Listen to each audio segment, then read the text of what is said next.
Hii ni Mtoro TV. Mwendelezo wa mashindano haya ya Qur'ani ukoje labda kwa upande wako? Mashindano bado hayajaisha. Yamekwisha katika ngazi za kitaifa, mkoa, katika ngazi ya Afrika, dunia na ulimwengu.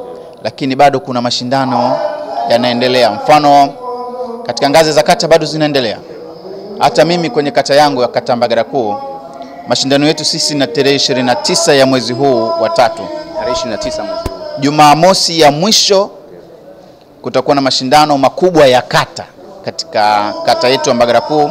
Kwa hivyo natumia fursa hii kualika Waislamu na Watanzania wote na watu wa Dar es Salaam na wale wote wapenzi wa Qur'ani tukufu waje shule ya msingi Mbagala Kuu.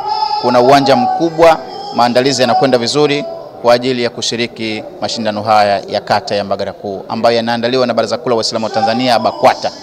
Sawa, lakini tumeona mwaka jana pia uliandaa kitu kama hicho kikubwa sana pale katika shule ya msingi, na mwaka huu pia umeandaa. Utofauti wake utakuwa ni kitu gani? Labda huu utakuwa zaidi ya mwaka ule uliopita, au kuna kitu gani ambacho umekiongeza labda kwa mwaka huu? Tunatarajia kuwa tofauti, na hivi ndivyo ilivyo kawaida. Tulianza mashindano yetu haya mwaka wa juzi, mwaka 2023. Tulifanya katika ukumbi mdogo tu. Mwaka uliofuata tulifanya uwanjani katika kiwango kikubwa, na mwaka huu tunatarajia yatakuwa makubwa zaidi kwa sababu mwitiko wa watu ni mkubwa, maandalizi ni makubwa, lakini pia na ushindani katika kata yetu wa Qur'ani ni mkubwa zaidi. Kwa hiyo mambo yatakuwa ni makubwa zaidi inshallah. Mambo yatakuwa ni makubwa zaidi, lakini matarajio yako au matarajio yenu kwa upande wa kata yenu huko, kwa sababu kuna wengine wamesema walianzia chini ya mti, hatimaye sasa hivi tunaona wapo katika viwanja vikubwa vya nchi, mashindano hayo yakiwa yanaendelea. Matarajio yako wewe au matarajio yenu ni nini hasa?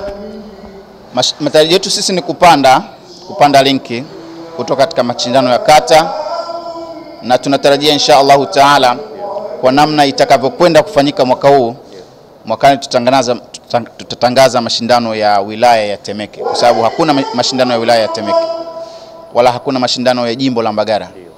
Kwa hiyo tunaweza tukapanda linki kutoka katika hiyo ya kata kwenda aidha ya jimbo au ya wilaya ya Temeke inshallah taala. Tutegemee mwakani kutakuwa na mashindano ya wilaya ya Temeke inshallah taala. Basi nikushukuru sana Sheikh.